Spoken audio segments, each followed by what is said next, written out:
The following is brought to you by the PLD Projects Network. It's me. It's PLD.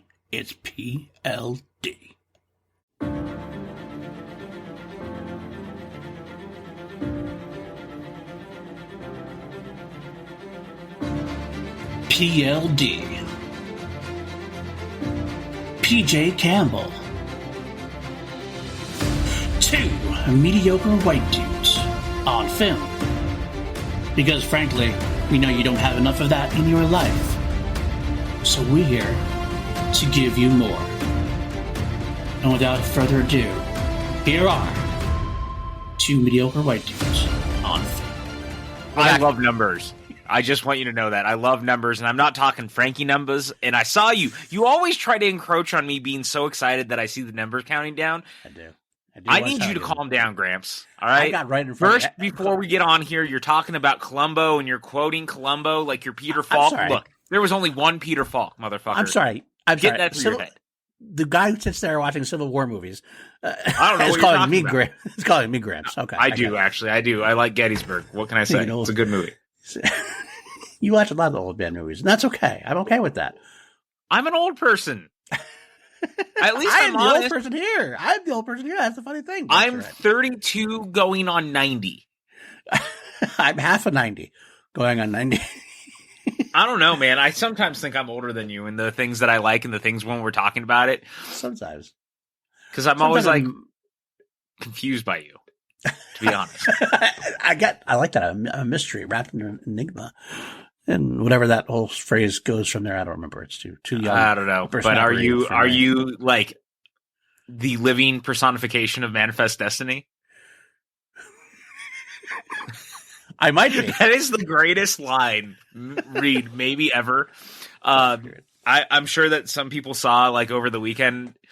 I got a projector and a screen for outside in my house, and so Chance and I were like, well, what do we watch first? And so, of course, we went with one of the Mission Impossible movies, and we put on Rogue Nation. And it gets to that moment, and every time I watch that movie, I'm never not floored by the moment when Alec Baldwin is doing this whole speech and basically saying that Ethan Hunt is the living the living version of Manifest Destiny. I die every time. It's so good. It's so good. That is definitely a good choice to start your outside viewing with. Gotta tell you. Huge explosions, fun, stunts, action. One of the best action franchises in history. I mean, it's my favorite of the franchise, too, if I'm totally honest. Like, Fallout is the right behind it, but I just think Rogue Nation is so much more concise as a movie, and that's not a dig at Fallout. Fallout is beautiful, but, like, it's beautiful in a Mad Max Fury Road sort of way, where it's just kind of about letting the story and stuff be told visually. I just get so enamored and so wrapped up in the stuff actually happening in Rogue Nation. Like there's the very Alfred Hitchcock version of having that big opera house sequence, and I just kind of love everything about it. And I feel like it's the one movie of the franchise that wraps up everything that came before it into like one shiny package and is like, here's everything you love about every one of these movies in one movie. Can't disagree. I have a feeling after this conversation that one of these days we're going to have to actually do the Mission Impossible franchise on here.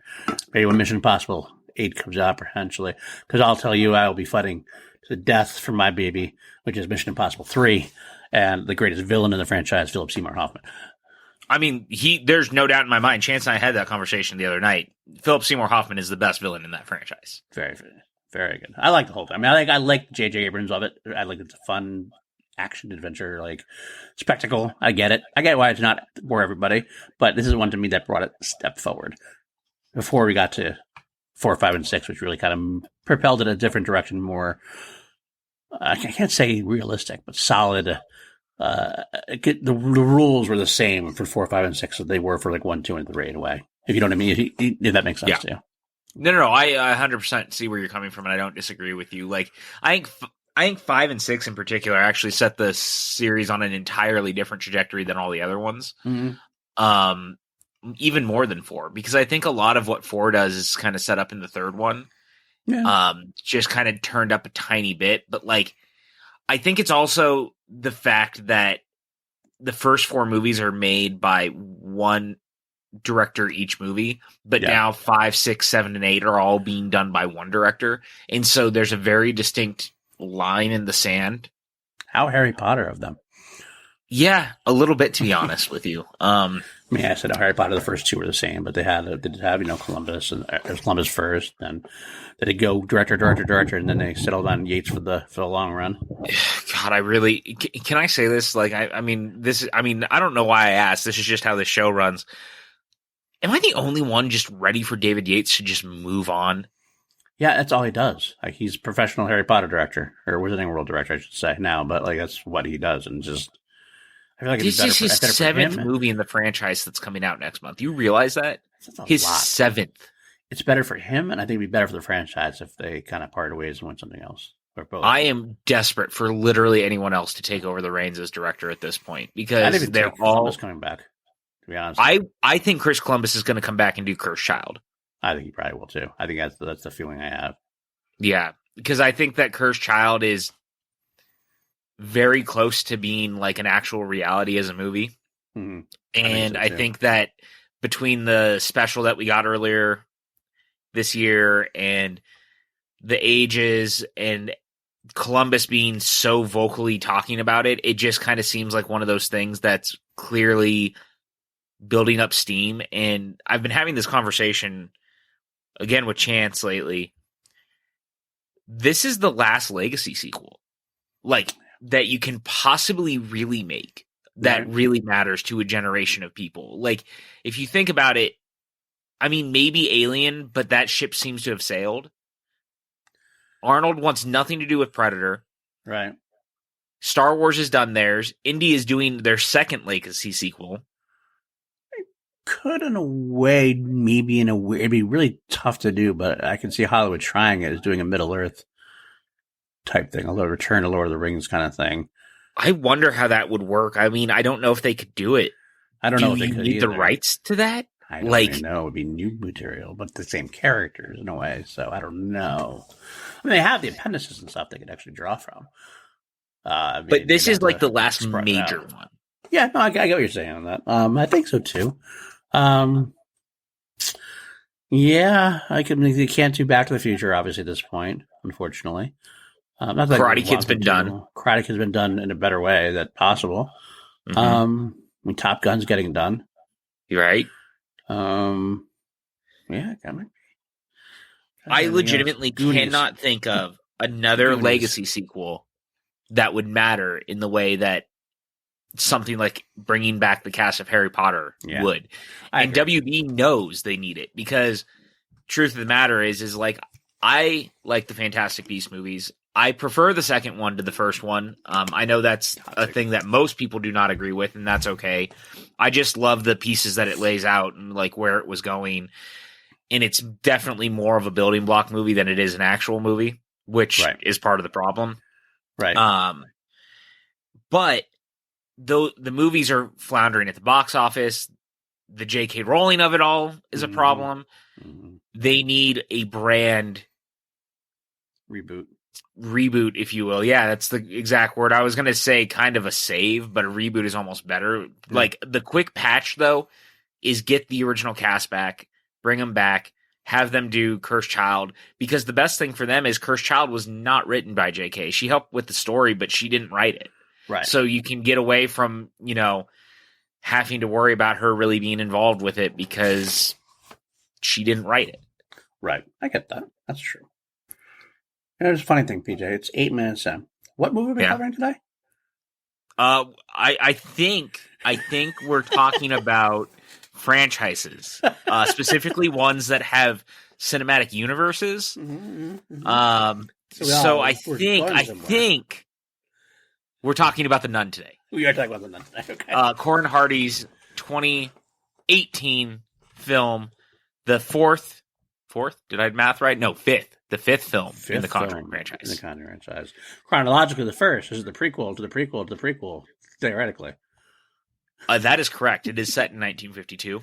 Right. But that is what we're talking about today. What's so funny about this one is we were talking about it a little bit last week before we got off. You were like, I've only seen it once. And you're like, I didn't really love it the last time. Yeah. And then you true. texted me. We don't usually talk about the movies a lot once we've like gone our separate ways, podcast wise. Like we talk all the time, but we're never talking about the thing that we talk about on here because we want the conversation to flow and feel fresh, and we don't want to feel like we're rehabbing the conversation we had. But you texted reading me our and you were texts like, to each other, right? yeah. And you were like, I liked that way more than I remembered. Yeah, and I did for a couple of reasons. One being something you said to me. Yep. When you said watch it like a Hammer horror film. Yep. And I realized the other reason I liked it so much better, and it was partially, and this is going to sound like a backhanded compliment, is after watching the Annabelle series, this felt so much more in tone with what I wanted out of The Conjuring in a way. That's fair. I get it. Just tonally better. You could tell that James Wan did some work on this one. Well, I mean, so what's so funny about this is similar to Annabelle and like the success of The Conjuring. 5 days. Took 5 days after the opening of The Conjuring 2 for WB to be like, so we're ordering a Nun spinoff. Right. And so they were very quick to put this into turnaround and like, we're doing this. James Wan, of course, was coming back to produce.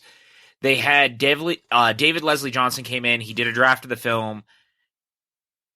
And I'm not really sure what happened to that draft. I'm going to guess that it was more of like a mock because he's not credited on the film, period. Right. And instead, they signed Corin Hardy to come on. Corin Hardy was coming off a movie called The Hollow. It was a pretty popular indie film that came out in like 2015, 2016. And he signs on. James Wan is also going to now write the film with Gary Dauberman. Gary Dauberman, who, of course, wrote the Annabelle films and would go on to direct Annabelle Comes Home. Mm-hmm. And so they really start to put into place, like, they have a feel and a world. But what's interesting as this is going on is that it kind of sort of becomes clear that Corin is a little in over his head because the turnaround is, like, rapidly happening. Right. Because he signs on in, like, February of 2017. And this is coming out in September of 2018. Jeez. Something very, very, very quick. Very speedy. So Juan gets involved and helps do like second unit, and he's shooting the movie, and you can feel it. You can feel it so well. And I don't think that's a dig at Corin Hardy, not even a little bit.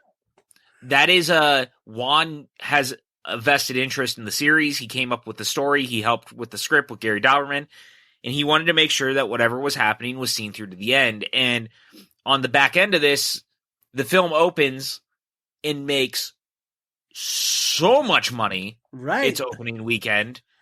It ends up making, what was it, like $365 million against a $22 million budget. It's the highest grossing film in the series.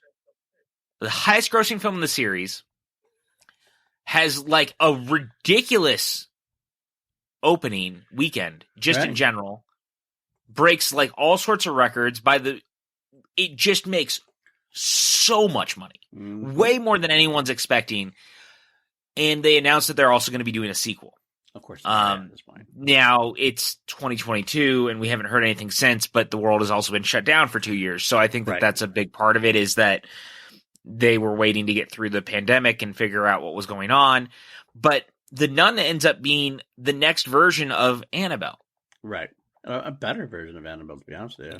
Totally. I think this movie is so much better. I am shocked every time I look that this movie has like a 24% on Rotten Tomatoes. Yeah. I mean, I think, I don't know if this is it, because for me, when I saw it, I saw this in the theaters.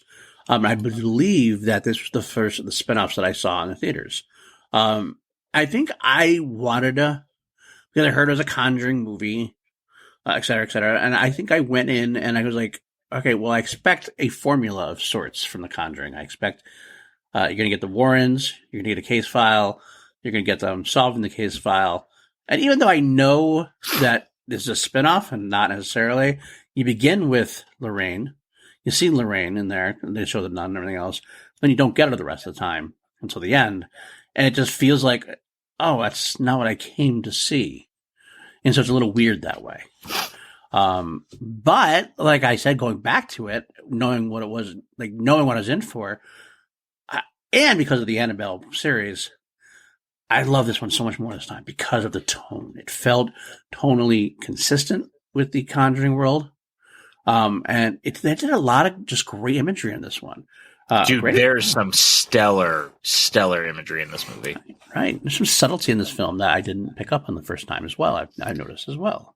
Well, and I think to your point, one of the things that I guess pun fully intended, the thing I hammer home when I talk to people about this movie, there is a very clear lack of understanding of the past of horror films in the community these days, because unfortunately society is very goldfish, if you will. The shiny new thing is the thing that everyone seems to latch onto, even though there's a history of where things come from.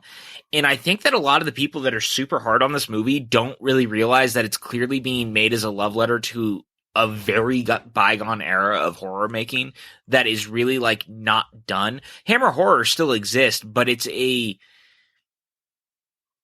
much smaller subsection, right? If at all, when it's made. Like Hammer still makes movies. They've made 2 Women in Black films in the last 15 years. Yeah. And I think that there's like a handful of other things that they've done, but they don't produce stuff in the way that they were in the 50s and the 60s. Right. They were well known for being one of the great horror franchise. They were the great horror. Yeah. Franchise. And the thing that they loved to do was they were spins on these classic characters that Universal was already doing. Like there was Wolfman, and there was a Mummy series, and there was like 7 Dracula movies, but these were all movies that Frankenstein. There was eight of those, I think, and they had like Peter Cushing and Christopher Lee. They were getting these great British actors, the Phantom of the Opera. They were making all these movies, but they were doing it with relatively low budgets, but they were using it wisely because they were going to these grand castles and these towns and these places that no one was really at. Right. And they were using it to up their production budget because they were shooting in these real places, and they felt grand and spectacle. And yeah, they were a little cheesy, but they were creepy and they felt real. And this follows along that very well. This film does a good job of, and I think it is what you're saying, it's using the budget wisely. It doesn't show a lot. It relies more on, like I said before, I said it a million times, you're going to hear me say a million more, on the tone, but it also relies on like the shadows. It relies on your imagination a little bit. And I think in today's world that isn't as well received. A lot of people like to see the gore. A lot of people like to see the horror, see the monster, everything else. But sometimes it's better not to. It's better just to see like a shadow and see something that's scary. It's kind of like what the Batman did in a way, in the Batman movie, where they showed the Batman. I know we disagree a little bit with the Batman, but they would show the shadows. You expect Batman to come out of there in a way, but he doesn't. That's one of the best moments of the movie. Yeah, the first 15 minutes of that movie are the best that movie ever is, and it never recovers. And this is... You know what? I'm going to tangent this anyway. Spoiler alert for the Batman. Okay. So I contend, and I really fully believe this, I think I would like the movie more if by the time it was over, the last 15 minutes, or the first 15 minutes of the movie were the last 15 minutes of the movie. I think if you take the bat signal out of the movie for the most part, the movie can still basically work in the way that it does. You just find a way to him communicating with Gordon or whatever. Like, you can figure it out. Be pre-bat signal. Okay. The last 15 minutes should be like, you get to the end of the movie and the stuff with the Riddler has happened and Gotham has been flooded and all of these things have happened. Right? Right. And then it cuts to like a 2-month jump, 3-month jump. And we start with where the movie ends. You don't have to have it at Halloween, but like you basically take all those moments of him talking about people fear him in the shadows and all these things. And the movie should end with the same sequence with him fighting the people in the subway station. But when they ask who he is, it should be I'm justice. He's no longer vengeance. Right. And so when they all scatter and the last one runs off, And that's when Batman looks up, and for the first time, he sees the bat signal. Yeah. And you cut to credits. That's an interesting idea. You'd have to have the guy they're beating up also trust him and love him at that point, or be happy that he was there, that kind of thing. That's part you could do it, but that's part of the story I wanted to tell was by the end that Batman was the hero. I'm just saying, I think it would have been a much stronger ending versus the thing that we got. Okay, fair enough. Back. Okay, spoilers over. We're good. So I don't want to bring it. We'll do the Batman, I'm sure, at some other point. So, all right. So going back in this film, we begin. The setting is very nice. 1952. It's a very creepy setting. Of course, they go over to Romania. You see Romania. You see this very dark, Juan-esque like shots at the beginning. I gotta tell you, I really think that it. Actually, you're getting a phone call and it's throwing the dogs. I'm gonna pause this for a second. All right.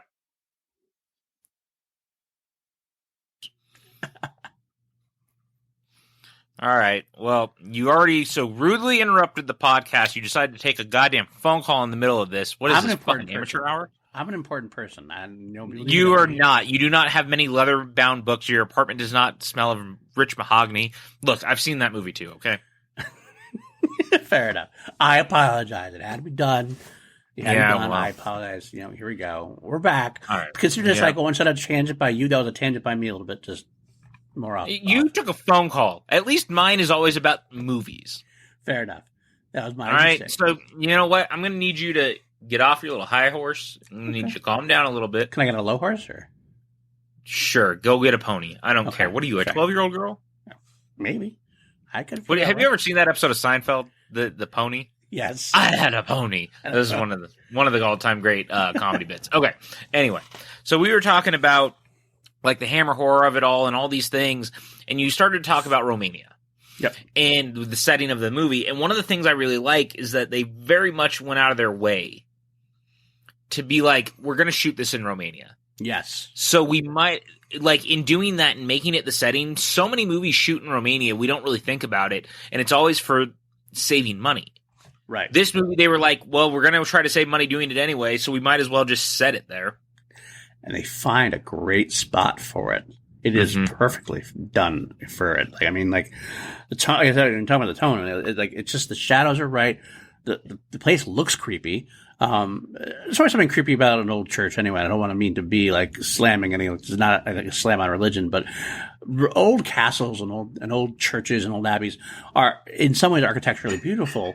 But when they're as quiet as they are, they're also very creepy. They can be very creepy at times if done right, especially at nights and especially shadows and things like that. Because there's so much open space. There's so many echoes. There's so many. Well, and not just that. I mean, if you're raised in any capacity to be semi-religious, I mean, I think you and I both had semi-religious upbringings, not like full one. I had a very full one, but in that capacity, if you're ever in that world of kind of dealing with the feel of being raised that way, you start to think that way. Yeah. You start to look for that type of thing. You're looking for spirits. And right. If you're believing in that sort of stuff, then you're going to also think that these places that you're hanging out in, like being at, have opened themselves to have weird shit. Right. Is the best way to describe it. 100%. But we have the very cool sequence in the beginning. We have the nun, or the older nun and the younger nun.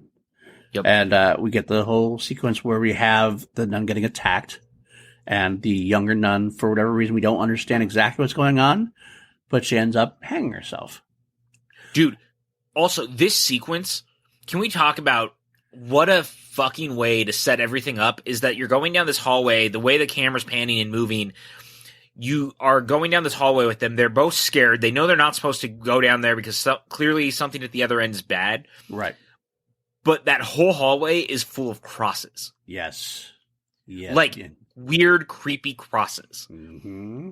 Whatever is behind the door at the end of that hallway is bad news. And I just love that kind of setup of how they do it. Yeah. I mean, because it's actually terrifying. It is. This movie does a great job with lighting in the hallways. There's a lot of sequences with hallways and lights that kind of come and go or go down and go down and go down and end up with the pitch black darkness, and you know something's there, and you get scared because you don't even see what it is. That's sort of part of the imagination that it goes to. but the hanging is powerful, and that's how you right away went for something deep. Very scary.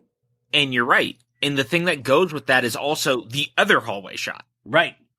Yes. Of exactly. the silhouetted nun. We never see her the face. Oh, and this is the thing I was going to bring up to you. And I think this is kind of where I was going before you so rudely interrupted the whole podcast. Right. My fault. Blame PLD. Yes, correct. Do you realize that we don't get a great look at the nun until an hour into this movie, and the movie is 96 minutes, and that's not a bad thing. No, not at all. I totally saw that. I felt that going. I've been noticing that with a lot of these movies. I kind of was like, wow. Like for the Annabelle movie, Annabelle Creation, I was like, oh, it's about 49 minutes before we get our first scare. I'm noticing how they're doing these things. And while for me, it was a mistake in the Annabelle Creation movie, it was exactly what you say here, was not a mistake in this movie. Because I guess part of it is because we know what the nun looks like. We saw her on The Conjuring 2. We got the idea of what it is. We don't need to see it again here. We almost like you don't need confirmation that's her. Is it really her? Is it her? Is this something else? I don't know. But it's playing on your imagination. It's still scaring the Jesus out of you. But then when it's go time, and then she comes in full force, then it's go time. Yeah, and that's the great thing with this movie, I think, is the build to that, because you always see her throughout the movie, but it's usually at a distance or it's a quick shot. You never see her until they do that big reveal at the exact hour mark of her turning into the camera. It was that great shot that they showed in the trailer. Yeah. And so the reason I bring this up is because the very opening of this movie, as you're talking about with the nun jumping out the window and hanging herself, and the other, the evil nun coming down the hallway. And the thing I love is that she's shadowed and you don't see the face. And as they're doing that on purpose, because the farther she goes down the hallway, the torches are going out. Yes. And then when she finally gets into the room and the nun has jumped out the window, you only see the nun's face in a reflection of the window. Right. And it's very muddied. And again, it gives this very eerie sense of familiarity in a way, but you're also unnerved because you're not getting a good look. Right. And I think it's really great that they spend so much time hiding the character, more because it makes the moment an hour in so much more powerful, because 100%. You're basically now in the seat with Sister Irene, played by Tessa Farmiga, and it just hits. Right. And speaking of that, I'll jump forward to that a little bit. What an interesting casting choice. You're going to cast this in more than one way. Right. But you're going to start by casting the sister of the main star of your franchise, really. Yeah. In a non-related role, per se. And that's my confusion. Right. I have to think, because they're doing a sequel and all this, there has to be some sort of way that they're going to try to tie it together. I don't know exactly what it is, because it wouldn't make sense, because Lorraine is too old to be related to her in any real regard. Right. But we don't really find out Irene's last name. Maybe she's related to the Warrens. Or to Lorraine in particular. Or something, maybe. Yeah. Because it is not lost on me that not only did they hire her, but this character also has psychic visions in the same way that Lorraine is known for. There has to be more to this than just simple casting just because. And I don't know. I'm going to ask you this. Do you think it's a mistake that they haven't tried to broach that yet and they're saving it for a sequel, or is it okay to do? No, it's totally fine to do as long as there's a payoff. And if there's never a payoff, it's just going to feel weird. Yeah. To be honest with you. It does feel weird. But the interesting thing is the director didn't want to cast her for that very reason, and then decided to cast her after watching auditions. So that makes me think there's not a plan in place. Although maybe from the auditions to the showing the movie, maybe that kind of developed over time. Well, Juan has said that, he hasn't said exactly what, but he says that the Nun 2 is supposed to be very connected to the canon in a very specific way, and he has never come out and said what it is. So I have to think that they've put thought into it in some capacity. And you think that's it? Because it's just not lost on. I mean, look, maybe we're too close to it, and most people don't even realize that Taysa's even related. Yeah. And that's fine, and that's great for them. And maybe us being too close to it, we're going, but how do you have an actress that looks very similar to Vera with the same last name, who has psychic powers and all of this? And maybe that's on us. It could be. Maybe it is. At the end of the day, it doesn't ruin the movie for me. No. And it wouldn't ruin anything at all. Like, it wouldn't even ruin the franchise at all. Like I said, if they never discuss it. But it is, like you said, it is kind of like a little missed opportunity, maybe. I was really thinking about it this time through. This was only like the second or third time I've seen this movie. Mm-hmm. So, and it's not because I don't like it. Obviously, I like it very much. It was more of when I put on one of these movies, I usually go towards one of the Annabelle ones or something like that. So I was really kind of dialed in because we've been watching through the series and we're doing it in order, that I really latched onto that through this. And I was like, man, I really hope they do something with it. I think that if they do, there's something very cool they could like pull off with it. Absolutely. Whether they do or not is another thing entirely. Right. So there are characters we meet towards the very beginning. Is obviously we meet Frenchie, who, as spoiler at this point, as you know, turned out to be Maurice Tarot, who is the subject of the exorcism that they show in the first Conjuring. First Conjuring. I almost called it The Exorcist. That they show Lily Thomas, and like she sees it, and that's what eventually gets them to go to the household. What did you think of Frenchie? Okay. I like Jonas Bloquet. Bloquet? I don't know how to say his name, to be honest with you. It sounds bad because I don't speak French. Sorry, guys. I don't know. He's a Belgian actor, and I don't know this guy. Number one, he looks like he could be related to Nick Cage in some sort of capacity. So get on that. Put him in a movie with Nick Cage. But I'll say this. I like the character a lot, and I actually kind of like that it builds to that moment. I know there's been a lot of talk about that the movie goes out of its way to like retcon and mess with the first movie. I don't really believe that. I don't see much for a retcon, really, to be honest. I don't either, because it's really The Conjuring 2 more than The Conjuring that's the one that kind of retcons it, because they talk about that she, going back to that exorcism, that's kind of where all this starts. Right. It's the second Conjuring movie. It's not this one that goes out of its way to do that. So I like the character. He feels like he's in an adventure film. And that's kind of the other thing with this movie, is that it actually has like a weird adventure tone to it. I get that. Yep.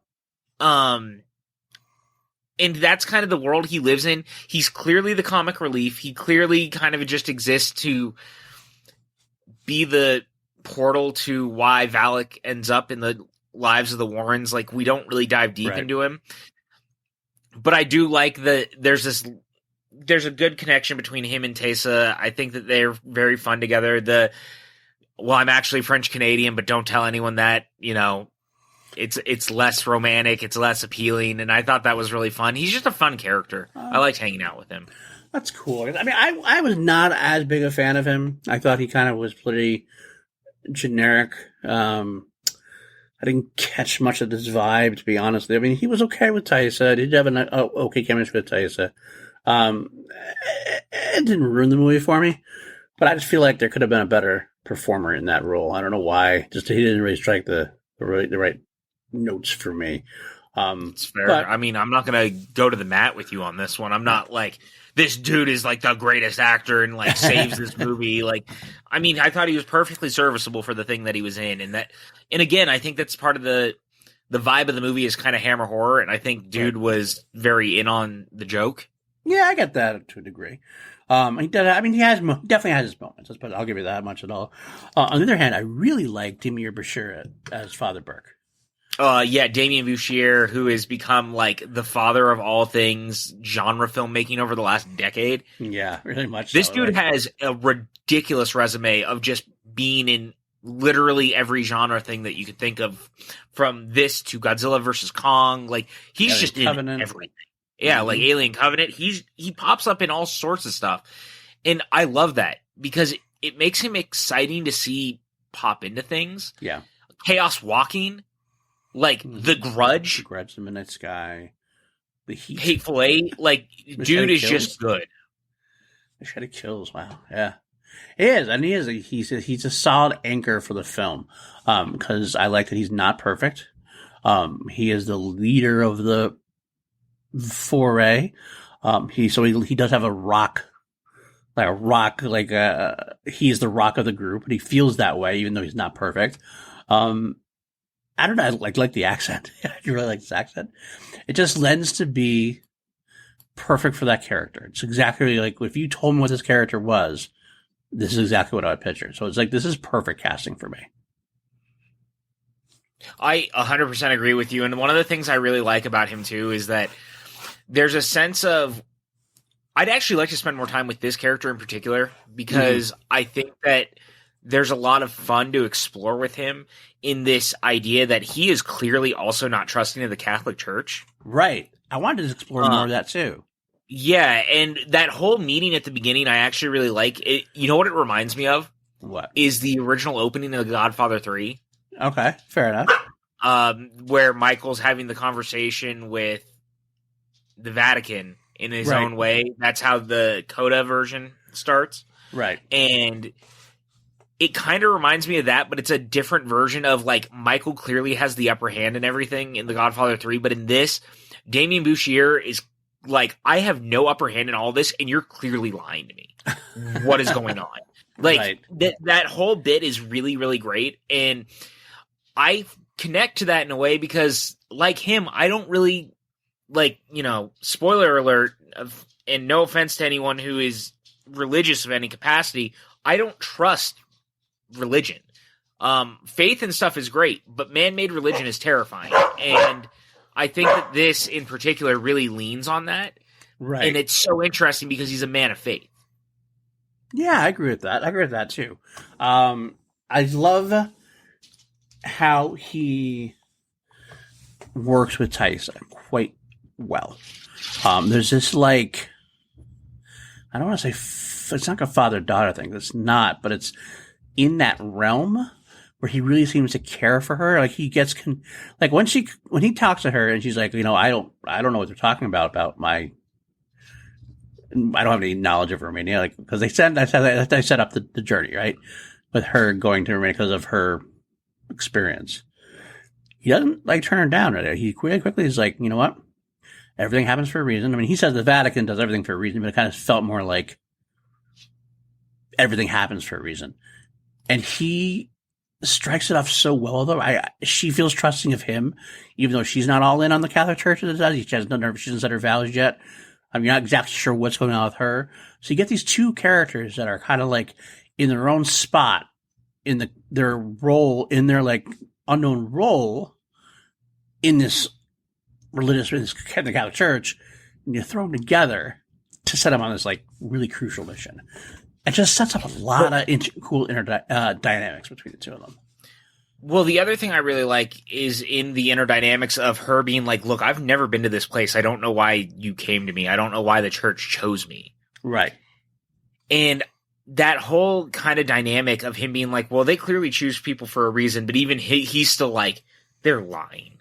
Yeah. Like, something is wrong with this. And I really love that his whole being for the Catholic Church is he goes places to decide if land is holy still or not. Yeah, what an interesting tactic. They call it miracle hunting also, but that's the part that got me. Like, is this land still holy? What does that mean, really? We don't really get a definition. It's hard to define, but it's very intriguing nonetheless. No, it totally is. And again, I just think he's such a great addition and building block that I would love to spend more time with in this universe, because I just think he's that good. Yeah, I do too. And I think his relationship with Tessa is really great because she is still, like, she hasn't even taken the vow yet to be a nun. Right. She's basically still a pupil in doing all of this. She's Padawan. And this dude is so seasoned and, like, been here so long that he's kind of over it. Like, again, he's just kind of like, fuck the Catholic Church. Like, I don't know why I even trust you people. Right, exactly. And so there's just this interesting dynamic of, like, this new person who is finding her way in her faith. And can we talk about how great that opening is? And this is another thing that I really like, and it adds layers. for me personally, is Taysa's, before he shows up and she finds out that she's going to be going on this mission, she's in this little classroom with a bunch of kids at this Catholic school. Mm-hmm. And she's talking about dinosaurs, and they're playing with these dinosaurs, and she's talking about clearly like creationism and history and like that sort of thing. And one of the little girls keeps being like, well, you know, the head nun, Mother Superior says that dinosaurs weren't real because, you know, God just put the, you know, bones and stuff here to like mess with our faith and to test us. And she's like, that seems kind of stupid, doesn't it? Yeah. I'm saying it in a much harsher way, but like, come on. Like, they're like, well, they're not talked about in the Bible. Well, yeah, but you believe in like koala bears and stuff, and koala bears are definitely not also in the Bible, and they exist. And I kind of love all that because, again, it creates this dichotomy of faith is a lot more of a balance than religion. Agreed. And I think that this movie, in a way, leans on the thing that we talk about a lot with this franchise, is that faith is the central point of all of this. Right. Right? Like, ultimately, at the end of the day, to a point, faith is like the big thing in all these movies. It's a faith in a higher power. It's a faith in people. It's a faith in you're in love. It's a faith in who you are. And I think that this movie really leans on that. And as someone who grew up religious and has heard people actually say that stuff, like, there are people who really think dinosaurs weren't real because they're not in the Bible, and that's lunacy. And it was good to see a character who is in this world who wants to be someone who like talks about faith and cares for people, who is willing to be like, well, it's kind of stupid that you think dinosaurs aren't real. Right. Like, why would you give up on God's majesty that way and be like the thing he created didn't exist? Right, exactly. And I do love that. The idea is that you mentioned it about faith being the cornerstone of these films. It's often about faith and also the crisis of faith, which ends up driving these characters a lot of times. And they both have their own crisis. So obviously, she's not ready to join quite yet. She's attacking the Mother Superior's ideas because she's not sure she fits in. And just like that, and Father Burke, same way. He's attacking his superior officers in the Vatican and everything else. It lends to be like they have to discover the faith for themselves. It's not faith in a system. It's faith in your own personal relationship with your God, your faith, your belief systems, and how you're going to act on there. That's the whole story of the movie. 100%. And it's done in such an interesting way because, again, I think you just really live in this world. Even if you look at the other character, Marcel. Why did I want to call him Marcel? Maurice. I've got friends on the brain because we were working on stuff, and there was a question we were writing earlier that involved something like that. Like, even Maurice, to a point, has like his own crisis of faith happening. We don't spend a lot of time with him, but when he's in the town, I'm jumping very far ahead, but you know, he has this whole conversation about, well, why do you cover the windows when someone dies? Why do you cover these mirrors? And they're like, that's a thing we do because we don't want the ghost to stay here. That's right. They see the reflection, they get caught, they get stayed here or something like that. It's kind of interesting pass it by. And I kind of loved that. And he was like, well, wait, what? And there's just kind of this thing that he's even dealing with a little bit in a separate sort of way because he's never thought about it. Right. He's a traveler. He's not thinking about your like spiritual life and the things that are coming with that. And that's a very fascinating sort of dichotomy. Yeah, I mentioned absolutely. I mean, let's just bump along here. We got them together. They get there. They have to stop the horse because there's two curses. A typical trope to let you know that the horror film is this area is the bad place. The animals will not go further. One of the most interesting, creepy things they did. A lot of the creepy things they did are just more about what they tell you instead they show you. For example, like one of the creepy things that I saw, they go into the ice house. Yep, where he leaves the nun's body. The nun's body's left in the ice house, and it's sitting up now. And we didn't see the body in the first place. And we just come in and he's sitting up. But it's how they play it, and it's how, like, Frenchie is so freaked out about it, and it's the tone of the movie is the winner of it. That's what makes it creepier, and you buy in. You buy in like, ooh, that is kind of creepy. Okay, what's going on here? The score in this film by Abel Korzeniowski. Again, I'm pretty sure I'm butchering that name, but what a great score. Yes. It really plays into the overall tone and feel of the movie. Mm-hmm. And there's a couple of times that it gets a little bombastic, but it actually works. Right. Because there's a feel of, again, it's that Hammer horror, if you will. Right. And because the movie tends to be a little bit on the kind of I don't want to say cheesy, but kind of the cheesy, cheaper side of it in a fun way. Yeah. It lends itself to that. 100%. And so this scene in particular, like you're talking about, the music is really elevating the performance because as Frenchie is trying to tell Father Burke, dude, you need to listen to me. And Burke is kind of going about his business, bumping through here, and he's like, well, this is weird, but here's the body. And he's like, no, dude, when I came in here, I laid this body down. Right. No one's been in here since. He's like, this happens sometimes. Bodies just all just like, in death. They sometimes pop for like, yeah, but she was dead for 3 weeks. Yeah. Yeah, it's so weird. And it's such a great moment because Maurice is like, what are you talking about? Right. And I just love the way it works. It's such a great scene. And I think that less is more sometimes. And I think that this movie really does understand that. Like, again, to your point, I think there is people who do believe that seeing is more important than hearing. Yeah. But sometimes dialogue goes a long way. It really does. And if you can sell the moment and you can sell the fear and you can sell the way that people feel, then I can get caught up in that. And that's often more times more terrifying. Like, I love the opening. We didn't really get into this part of the opening, but one of my favorite things about the opening is that when they open that door, it's God ends here is written on the door. Yeah. And all you see is darkness. You never see anything else other than the hand coming out with blood on the hand and saying, you know what you need to do. Right. And that's creepy as hell. I don't need to show you anything. Yeah. Else.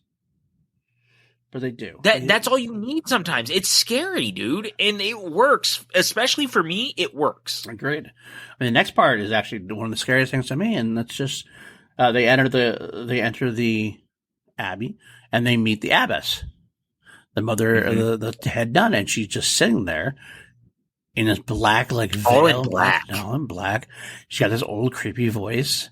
It doesn't take much to be creepy, and it works. And like they're telling her, they're trying to get information out of her, and she's like denying them something, and she's feeling something. She says they can't talk. The nuns can't talk to you now because they have to dedicate themselves to prayer from sunset to sunrise or whatever. The whole thing is like really creepy, and you know something's wrong. Burke knows something's wrong. Tyus knows something wrong. Everyone knows there's something wrong. But like it's like this, like you can't really put your finger on exactly what without being like insulting to an old person in a way.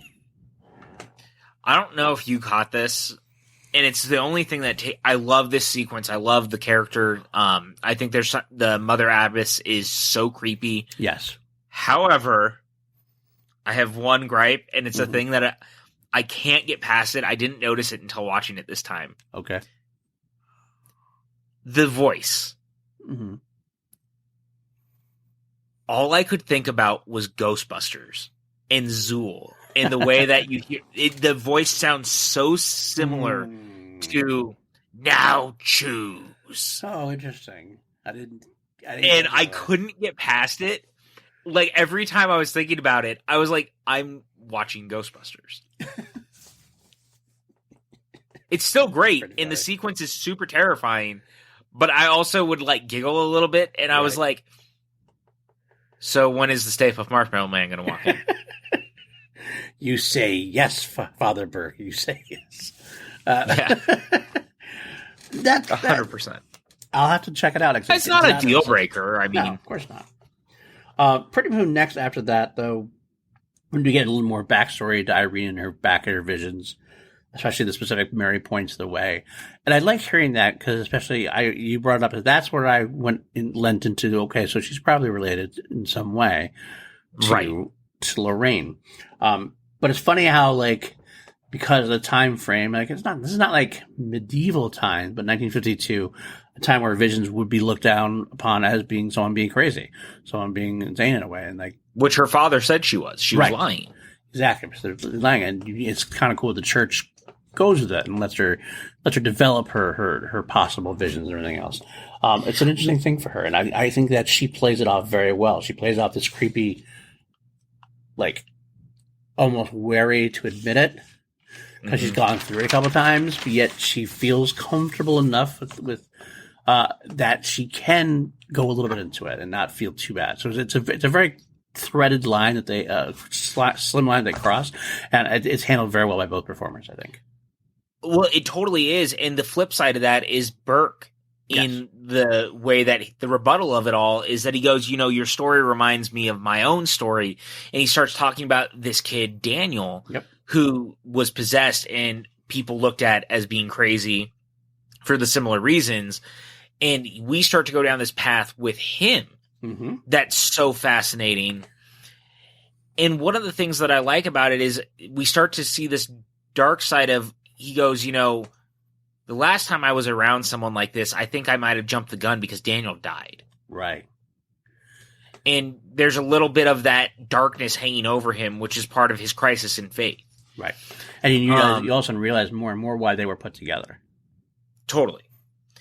The other thing in all this sequence is we do get one of the best straight, pure horror sequences out of all this. Mm-hmm. And that's Frenchie going through the graveyard as he's leaving the abbey. Yes, it's almost. And this scene is so great. It is very great. It I will say it almost fell out of place, but not quite. It almost fell out of place compared to like what they had shown so far in tone. And this is definitely much more overt. But it is a very solid scare, and I was here for it. So it was a good time for it. Guess who directed this sequence? That's Juan, right? Yeah, he did all the second unit stuff, and this was one of the major second unit sequences he did. Makes sense. And it feels it. It's so eerie. It's in keeping with the movie in a lot of ways. Like, He doesn't make it obvious that it's him, but, dude, the moment that you see the nun as he's walking through, and he kind of sees it, and then the rope and the nun, like, coming down, and it is so creepy. It's such a great scare, but it also feels so natural to the movie. Yeah. It works for me in a big way. And I think that one of the things that is really great about this movie to what we're talking about, and the reason I bring it up, is it all kind of ties together is that these people have talked about possession and they've been talking about visions and the things they see. And the big thing for me is that there's something very psychological about the way that the nun interacts with people. Yeah, very much so. Because there's times where, like, I feel like throughout this whole movie that the nun attacks and like could have done worse with the people. They were like almost like they let him go. Like, she lets them go, and I'm just like, well, why are they doing it? Is it the psychologicalness of it? Like, is that working more for you? Are you playing with them, or is this like what's going on there? I think it's a little of all of it, to be honest. I get a very strong feeling that part of it becomes also that. See, I think her power is still weakened at certain points, and there's only so much you can do. But when they're inside the Abbey, look at the damage she can do. Yeah. There's so much that she's doing with Sister Irene that is straight up basically gaslighting with a demon. Yeah, 100%. Same thing with the stuff happening with Father Burke. The nun clearly has much more power inside the Abbey than out. Yeah. Because that's probably where the unholy ground lives. The farther out you get, the less power you have. But I think it also saw in Frenchie, which we see at the end, is Frenchie's the weakest. Oh, by far, right. He is not. And you're running him down to see how far you can push him. Exactly. But interesting enough, outside the Abbey is where Father Bashir runs into Daniel again. And eventually he gets buried alive in a very cool sequence. What a great sequence, by the way. Great sequence. It's terrifying. I mean, I'm a little claustrophobic myself, so this already like gets my heart pumping. It's just like this. Like the descent kills me. By the way, just so you know, being claustrophobic. What I love about this is this was set up before because they set up the bells. Yeah, the setup for this is so good. and they set up the bells like and what they were. And it happens a bunch of times. Like there's earlier things, like for example, the Frenchie talks about the villagers spitting to ward off evil. Mentioned that a couple times, and that comes into play later on. And the like this here, the ringing of the bells comes into play later on.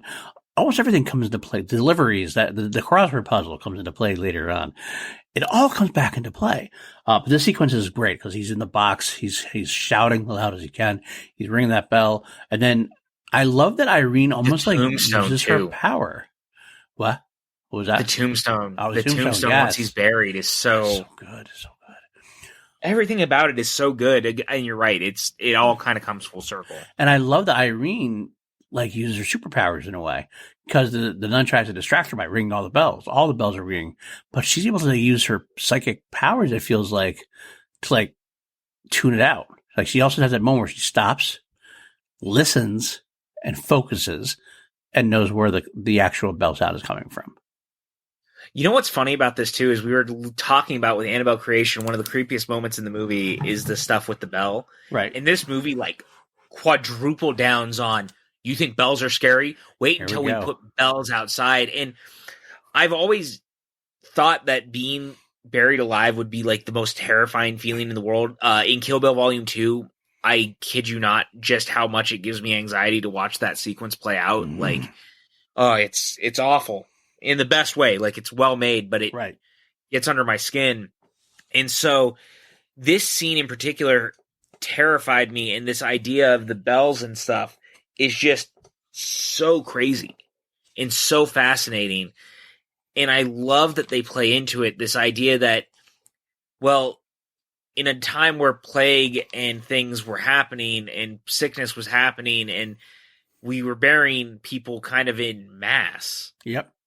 This idea, if you buried someone alive who maybe was not as dead as you thought, they can ring the bell and be unburied. Right. And what a great way to set up, oh God, we're going to bury one of them alive. Right. And he knew it was going to happen. You almost had to know it was going to happen. Oh, yeah. I mean, the moment that they bring it up, you have to know it's coming. Right. And it did. And it didn't disappoint. But that's one of those things, again, that Valak attacks Father Berkwise in the box. And then she gets down there and she lets him go again. It's interesting how they kind of comes and goes. I don't know if her strength is coming and going as well. It's hard to tell. It is a little bit, but I love the moment that Sister Irene is like digging through to get to him, and that I think it's actually probably because Irene was there, right? Because Valak seems to let go right as Irene gets there, right? Because he's panicking, he's pulling Valak off, and he's trying to get like away from this demon where all you can do is roll around essentially, and then the goddamn shovel comes straight through right into his face. So close. It's a great moment. It is a wonderful moment.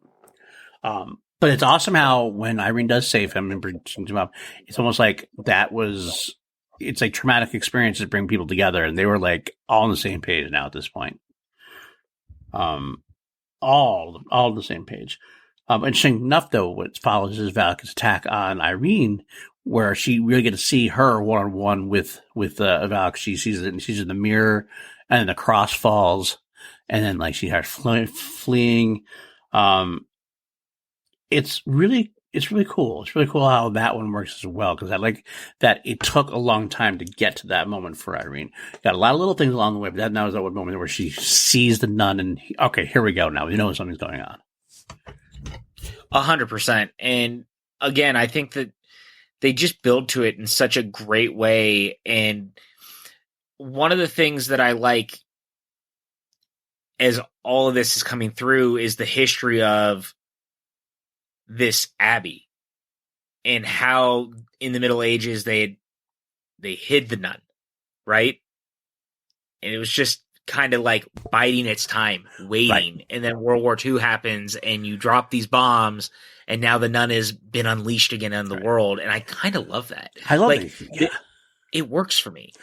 It's very, a little bit Warlord-esque in a way. And like, it's just, there's a lot of history built into that all of a sudden. Although I will say one of my biggest issues with this film I'll do, even though it happens towards the end.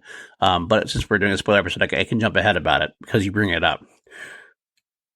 Why is it that they close the gates of hell with the blood of Jesus Christ, and they have more of it, I guess, all of a sudden, like hidden in this room, but they just don't use it until all of a sudden they're there and like, oh, the only thing we can do is close the gate again with the blood of hell or the blood of Christ.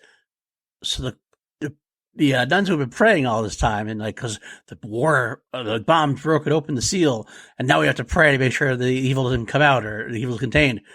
Well, you got some of the blood of Christ, obviously, still. Why don't you go use it? I mean, that's an excellent point that I just try to ignore as best as possible. It's one of those things, like, at the end of the day, like, this is what keeps this movie from being like an all-time great, like 4 or 5 star, like right up with The Conjuring. It's just a little bit too much. I do love, though, for me personally, I do like that it, kind of goes back to the Crusades and stuff, though, too. I love that aspect. I'm just saying, for me, you're right on what you're saying, but I do also like, because as we know, the Crusades were looked at as holy wars. Right. So it's very interesting and kind of very cool that they go out of their way to do it in this regard. Right. I just find it really kind of fascinating and very, very cool. I like that. Yeah. So some of it does get a little repetitive, but luckily the tone saves it for me. Like I said, like I don't ever get bored with it. I don't ever get like not creeped out.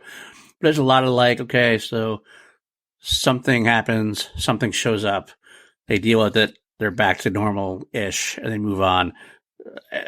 Irene sees the nun, or then she sees the other nuns that are praying, and she works with them. It kind of comes and goes until the one scene which is nice. Besides the constant praying, there's the scene once where they talk about constant praying, and because they're trying to keep it at bay, essentially. And she talks to the one nun who is pretty loquacious with her, the Veronica, I think it is, or Victoria, that's right, Victoria. And you get a little more out of her. But then the better scene there, it's funny because I mentioned I'm not a huge fan of Frenchie of you.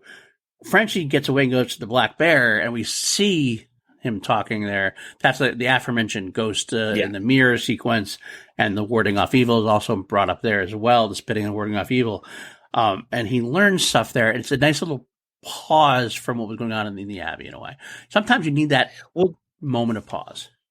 No, totally. And actually, one of the scenes I like, and this kind of leads to everything else going on, because the stuff with Victoria's kind of telling her everything, and the doors keep opening, and this like creepy nun is kind of watching everything. And it's not the nun, it's like another nun, and they're like, look, they don't really like us talking about this stuff. It's kind of a lot. And they're all just kind of casually trying to keep everything super low key. But one of the things I like about this sequence is Irene wakes up, and it's kind of the catalyst to the rest of this scene leading into the third act, is she wakes up and there's someone in her room. Mm-hmm. And to your point, this is kind of the repetitiveness, but it leads to where everything's going. And I love this scene of, she clearly knows that something's wrong. This person looks like they're praying, but they have her back to her. They're not really paying attention. And so she's going up to her, and you start to hear the hand like cracking. Yeah, the bone cracking. Oh. And then the beads fall to the ground, and Irene goes to pick them up, and the person's gone. And then the door opens, and they come in, and then the nuns come in, and they go, we have to go pray, we have to go pray, we have to go pray. And they're all in there, and they're saying, keep your eyes closed, don't look at anything, no matter what you hear, no matter what is happening, keep your eyes closed and just keep praying. And that's when Burke figures out the name of the demon is Valak, and who Valak is, and he realizes the Abbess is dead, and he and Frenchie meet and get into the room, and it's when you realize that none of the nuns have been there. Right. And again, that's kind of the weird gaslighty, evil version of, look at what Valak has been able to do. Right, exactly. And I do like both those moments when the Abbess is discovered to be dead, even though we kind of should have known. It feels like we should have known all along, because that's how creepy it was. But I love that one shot. And it felt like a one shot, and I could be wrong. And it was because Irene's in all white, and the nuns are in all black, and they all are praying together. This camera kind of moves around, goes up. You see from the top, and you see the white in the middle, surrounded by the black nuns, and then when Valak pushes him off, or whatever.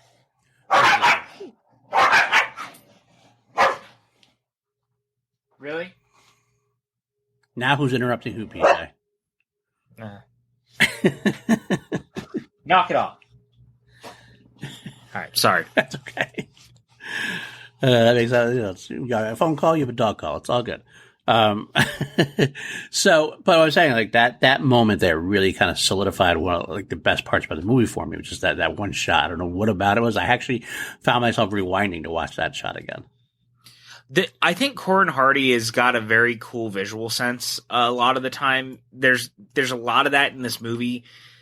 I know that a lot of the movie was also reshot, and we've talked about that a little bit, but I feel like the stuff that was reshot was not this stuff. Again, it felt like it was much more of that second unit type of thing that was going on. Right. At least for me. And so the stuff that stands out feels like very much the thing that I assume he was hired for. Mm-hmm. And there is a very specific visual language to the movie that has this sense of almost otherworldliness, and everything kind of feels a little off kilter. And those moments like that are really great. Again, even the nun coming down the hallway, the camera's tilted just so much as the lights are going out. Or, you know, the opening of the film, the camera starts to go upside down with the crosses. And, like, there's just a lot of stuff that going on. And I think this sequence in particular kind of stands out in that regard. Agreed. Because he does a lot of very cool stuff with it. Agreed. I will say one of the parts that got repetitive again for me is the Daniel part stuff with Burke gets a little repetitive. Like, he's there, Daniel shows up, you see a snake come out of his mouth, something creepy happens, Burke gets away. That happens too many times, and a lot of times it feels like towards the end they wanted to really focus on Thaisa and her faith and her moment of faith versus Valak. And they need to give Burke something to do to a degree. It wasn't as bad as my bitching about Annabelle creation and about that with the girls, but that's what I kind of felt like. So it felt like every time I saw the whole Burke and Daniel thing, I was kind of like, okay, let's move on a little bit. We can speed through this one a little bit more. Does that make sense? No, I don't disagree with you. I do also get a little bit burned out a little on it. Still works for me overall, but I do think that in a little bit of a stronger movie, the stuff with Daniel would have been more impactful, not just used for jump scares. Yeah. Like, I honestly kind of wish it was just left to the flashbacks for the most part, and then the first sequence where he's haunted out in the graveyard. Yeah. Because in all of the places of the world to see Daniel, the graveyard makes the most sense. Completely. But again, to the point of this movie, that Valak is clearly using their own fears and their own insecurities of faith against them. So he continuing to see Daniel is his lack of saving him. Right. Whereas when it comes to Irene, it's should she even be here? Right. Should she be doing all this? And so that stuff is really great. And so before they go into the final battle, one of the things that I really like is that Irene decides in that moment she wants to take the vows to be a nun. This is actually the big moment for the movie to me. And I really sensed a lot of power from this, much more this time than I did before. Maybe it's because I went on the journey with her a little bit more in my head this time. I watched her grow and then watched her grow. But this feels like, to me, this is a tangent. A Return of the Jedi tangent. A lot of times I've asked people... You give me shit for tangenting. I know, I do. But here's what I'm... This is vengeance. I am vengeance and justice here. Return of the Jedi. A lot of people have told me in the history that it's about Return of the Jedi's title is about Luke coming back, right? It's about Luke returning the Jedi Order, et cetera, et cetera, et cetera, the Return of the Jedi. Whereas I always argued the opposite, in that it's Anakin's redemption. It's the return of the Jedi, the chosen one, Anakin, back to the good side. And I think even John Williams will agree with me. That's why when Vader goes back and forth and then throws Palpatine over, that's when you hear the Jedi theme, Force theme, because it's the Return of the Jedi. This is actually, I liken that to this. It is this moment where the title of the movie shifts from Valak to Irene. Irene decides to take her vows. She becomes the nun in the fight against Valak. I think that's such a... And I mean, the poster actually sells that dichotomy quite a bit. Right. I'm going to say, we don't talk about marketing a ton when it comes to these movies at all in the conversation. Right. I think that the Conjuring universe has had really great marketing pretty much across the board. I think every poster has been very reminiscent of the thing that it's trying to sell. Yep. This poster for the nun is actually so simple and so subtle, but so I really love it. Every time I look at it, there's just something about that split, and it's the way it looks like fire burning through a soul right across the top, having it split that way, that I find so fascinating. Me too. And I really, really like it, and I think it really, really works. It's a beautiful shot. It is, and it plays into your thought. It does. It completely plays into that thought. That's not why I liked it. I actually liked it before I even thought about that.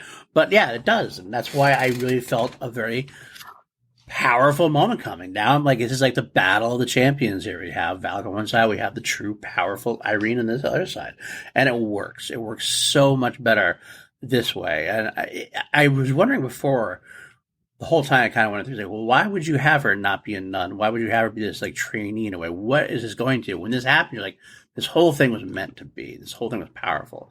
And of course, Father Burke also gets something out of this, like, because he's the one who has to like sell the vows or have her take the vows to. It's because of him. So he's got to reinvigorate his faith in the Catholic Church. He's seen what he needs to see. He believes in her. He's choosing to believe in her, and he has to help her see it through. Totally.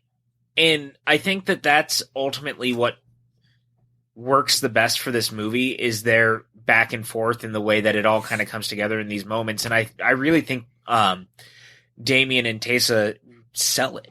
Yes. That's the most important thing. It's because I've liked their relationship and I've liked their journey to this time, this moment. And you know what's funny is, you know, we talked about with Annabelle Creation, you felt like there was too many characters and there was a little too much going on and we didn't focus a lot on what was happening. The Nun kind of proves you right in a way, because the Nun actually scales back to, there's really only two main characters. Right. And Frenchie. Right. Frenchie's like the main support, but for the most part, there's only two characters. It kind of, you could almost do this as a stage play. You really could. 100% you really could. And that's kind of great, because it means that the whole thing is about the relationship. You have to buy into it. 100% you do. And I do. I do too. And I love the moments too. There's a little bit of it does get a little actiony in a way, and I guess that might be a little bit of the cheesiness of it in a way, but I'm all for it. And that's kind of the adventure tone I was going to like talking about a bit too. When they find they find the vision, finally finds what the vision is. You know, Mary points the way, get the blood of Christ, and there's a great. I mean, the Burke even has like that awesome, very cheesy but awesome action line when he talks about like, because Frenchie, I forget what Frenchie asks or whatever, and he just turns and goes, "The time for prayer, the time for action," and it's the priest saying it that makes it worth it. Whatever. So I love that. Everyone gets a line, because even Frenchie gets his own. The I'm French Canadian or whatever. Yeah. When the nun is attacking him at one point, like they really lean in on it a little, and I kind of love it. So, and this is where the battle goes a little long for me. There's a lot of twists and turns and stuff, you know, and Irene gets caught in the pentagram, and Irene gets possessed by Valak, and it's then of course Frenchie helps her out of it. Gets her out of the body. The coolest part, though, this is where again it's a setting up before, is that she gets the blood of Christ. She has it. The nun's trying to drown her. Yep. And you see in her hand, you see her kind of bring it to her mouth a little bit, but you don't really know what's going on. And then we should mention that Sister Irene is desperately trying to fight off Valak because she saw Frenchie being attacked. Right, 100%. She's trying to protect him. But when the Valak gets the cracked bottle, he's like, "Oh, where is this?" And then what happens? How do you ward off Spit in the evil? face. You spit. And the nun, so Irene takes her powers, the power of the locale, and wards off evil by spitting the blood of Christ at Valak. What a great moment. What a great, like, building up of, like, just well laid bricks to what you want to get to. 100%. And look, we have not talked about Bonnie Aarons even a little bit. Bonnie Aarons is who plays the nun in these movies. She is so good. She's so creepy under the makeup. She really sells all of it. And she's great in this moment too, in particular. The way she sells what's happening and what Irene has done to her, it's so terrifying. Mm-hmm. I mean, it's mixed with everything that's going on of the magic of movie making, if you will, with the music and everything. Right. But like, there's something inherently very demonically creepy about the way she reacts to it, because it should be, obviously, but she really sells it. Bonnie is really good in this movie. Oh yeah, I think she's the unsung hero, and she's the unsung hero of Conjuring too. To be honest, I don't think we ever mentioned her much in that one as well. But she is just, she knows what she's doing. She has, I mean, I'll be honest, like the makeup definitely does a lot of the work, the heavy lifting for her, but she's good at what she does with it too. I mean, it's like anyone else. You can have the makeup and you could not sell it. There's a reason that we celebrate Doug Jones every time he's in anything that is made, and he's so good at what he does. Right. Like, especially when he works with someone like Del Toro. Del Toro uses them correctly.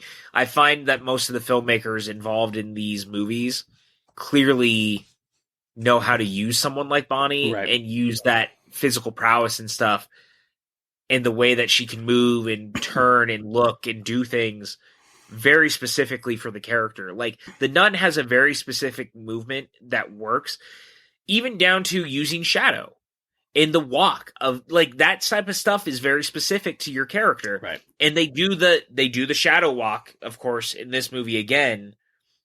We didn't bring this up. It happens earlier in the movie, but the shadow walk around the room, right? And Irene's kind of following her, and then she like turns, and in the mirror you see Valak. Right. It's a great moment, and again, it's about the physical presence that Bonnie brings to that character that sells it and makes it so scary. Yeah, definitely, fully agree with that.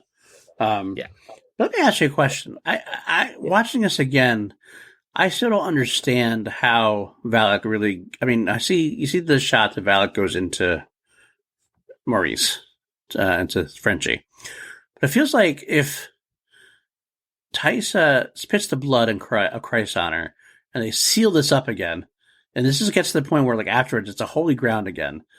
It's like it goes that much into detail about that. How does she survive enough inside of Maurice to get out, except for the fact that we need him to for the Conjuring, and we need her to. I mean, you're not wrong. I 100% sell this in the Valak just lives inside of him for so long and just keeps like pushing her way out. Very kind of Donna Noble being protected by the name of the doctor by the time that the season, the end of time is over. Yeah.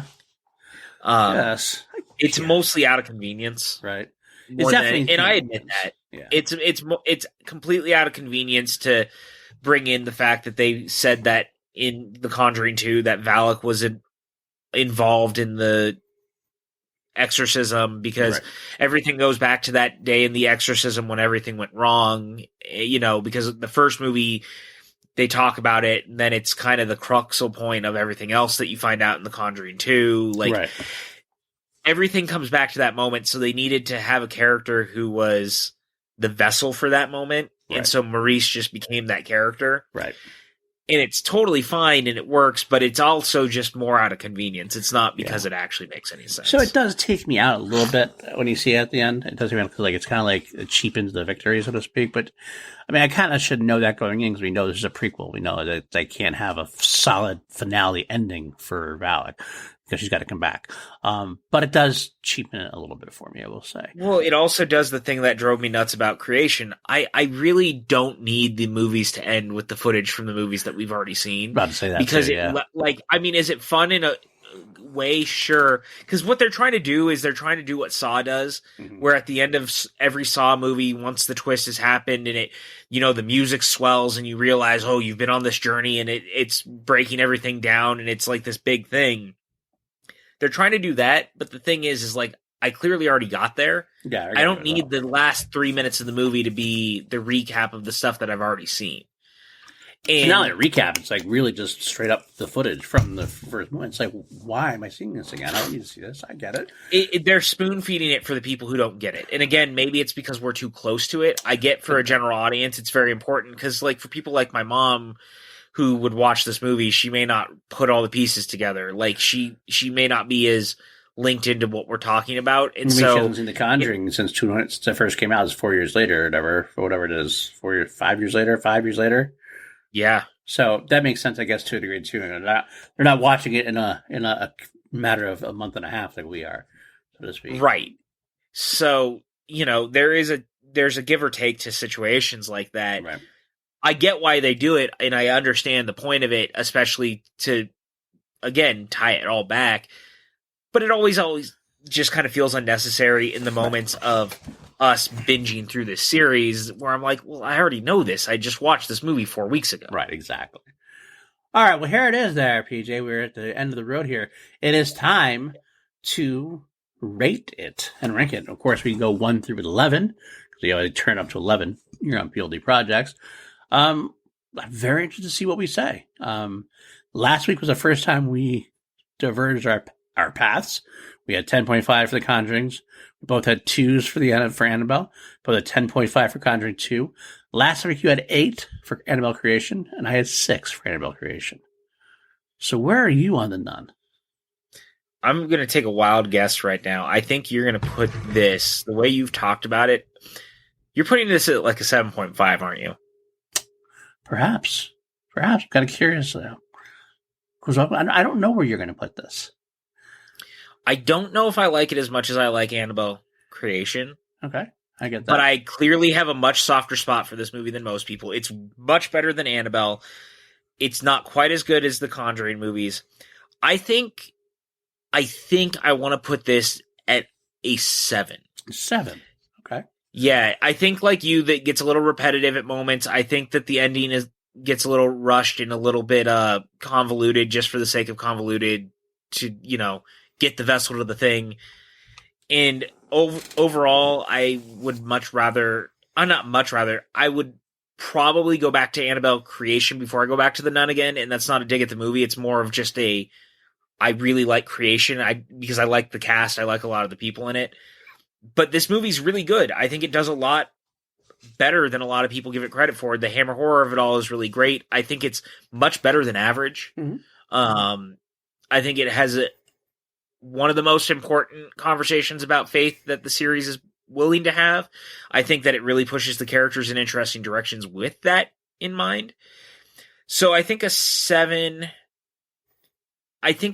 feels right just because there's enough that I can chink away at it that I don't think it's quite as good as Creation, but it's not like a massive misfire either. Right. Okay. I'm going to say that this movie, to me, like it shows you how much tone, and again, there's that word again, how far tone can take me as a movie. Because I feel like plot-wise, it's probably a lot of similar to Animal Creation in a way as far as like the consistency of it. I do think there are some definitely misfires. I brought up a couple misfires myself. But the tone of the movie works so much better for me than Creation. Not only am I going to 7.5, I'm actually going up to an 8. I put this at a solid 8. It's still less than the Conjuring movie. So you're doing the cool 8. I'm doing the cool 8. Which is almost like funny because we almost just basically flipped. Because you had 8 for Creation, I had 6, and I have 8, you have 7. So it's pretty close that way, in a way. But I do love The Nun for what it tries to do, for its ambition, for its relationships, for its chemistry, for its camaraderie, for its usage of the characters properly. It's just not quite there in other ways to never going to measure up to the actual Conjuring movies of the franchise. But yeah.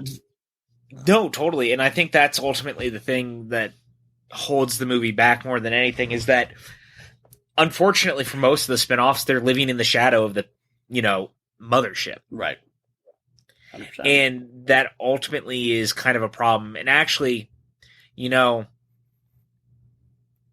think I'm going to leave it at a 7 right now. Okay. I may come back to this once we're done with our conversation with The Conjuring 3, because I have very similar thoughts about some of the stuff with The Conjuring 3 and its overall like ranking and ratings. Okay. Now that I'm thinking about it, I guess this is a spoiler alert, but there's going to be some conversation, similar conversation. Okay. All right. Well, we can change. Like before, we can only lock it in after the last episode. So after The Conjuring, don't maybe do it, then we have to lock it at that point. We'll wait for that. I'm excited though. Next week or whatever, we'll have our talk about The Curse of La Llorona. And I'm interested to see how this movie has changed and aged for me. Another one I saw in the theaters, probably the one that's the most spin-off, like it's the most off the franchise. There's not a whole lot in there that's from this franchise, except for mostly a certain priest. But, I mean, hell, didn't they try to exorcise this from the saga in a way? At one point, or not maybe exercise it, but they tried to say it wasn't really part of the producers. One of the producers tried to like a joke, like an idiot would. So it doesn't make any sense because it still fits the feel of it very well. And I do like Linda Cardellini. Linda Cardellini is the best thing about this movie. I'll say that much. By far, out the gate. I'm a fan of her anyway, so that makes sense. But that's what we're going to look at next week. We'll be back there. Thank you guys for tuning in and watching the Two Mediocre White Dudes on film. We got PLD Projects, Patreon, patreon.com/PLD Projects. If you are a $5 plus patron, then you got to see, actually everybody got to see the first one.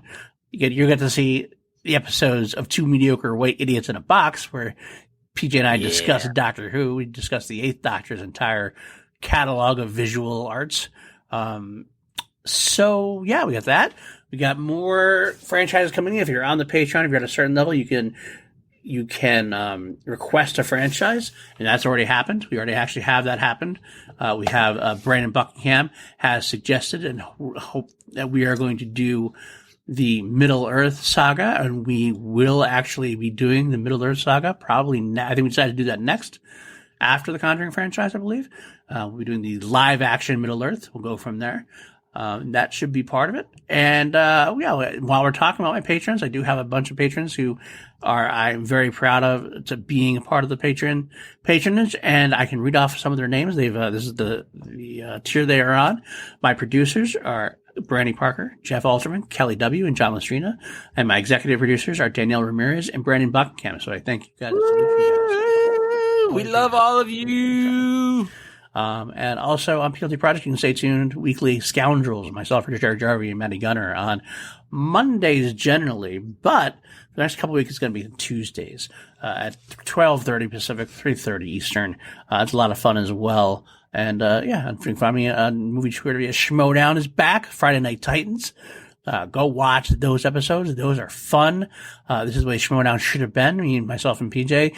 We are two of the writers. We head up the writing staff, and we're hashtag team question writers because we're human and be nice to us. You know that. Yep. Be nice to the writers. We're only human. God damn it. We're only human. Besides that, and of course you can also find me in Action Industries of Andrew Guy and Ben Bateman as well. I produce for them. PJ, where can the folks find you? Twitter, Instagram, PJ_Campbell. Like our boy over there said, Friday Night Titans. Wow, I can. Word. Friday Night Titans is here. The third episode will be airing Friday night. If you guys haven't checked it out, please do. I really mean it when I say I'm like increasingly proud of the thing that we're putting together and that we're a part of. And every week I'm more and more taken aback by just how cool this has turned out to be. It is always kind of the way the show was meant to be. I 100% agree with that. It's hard for me to own sometimes because I really do love the digital era for very specific things. Yeah, I really do. But at the same time, this is the show, man. This is the show. And I think that it's really coming together in a special way. So I hope you guys will check it out. And here, hanging out, PLD Projects, talking all things movies all the time. I like being here. I hope you guys checked out Two Idiots in a Box. It was so much fun talking the Paul McGann movie and like his entire visual history of all 90 or so minutes of his existence as a doctor on television. So much fun. Go check it out if you have not already. Yeah, absolutely. And that's it, guys. It's stay mediocre, because that's what we thrive for on this channel. We love when everyone's mediocre, because it means that we can also be mediocre. That's right. Never underestimate the power of mediocrity. Correct. We love you. Stay tuned. Stay tuned. See you next week, guys. Much love.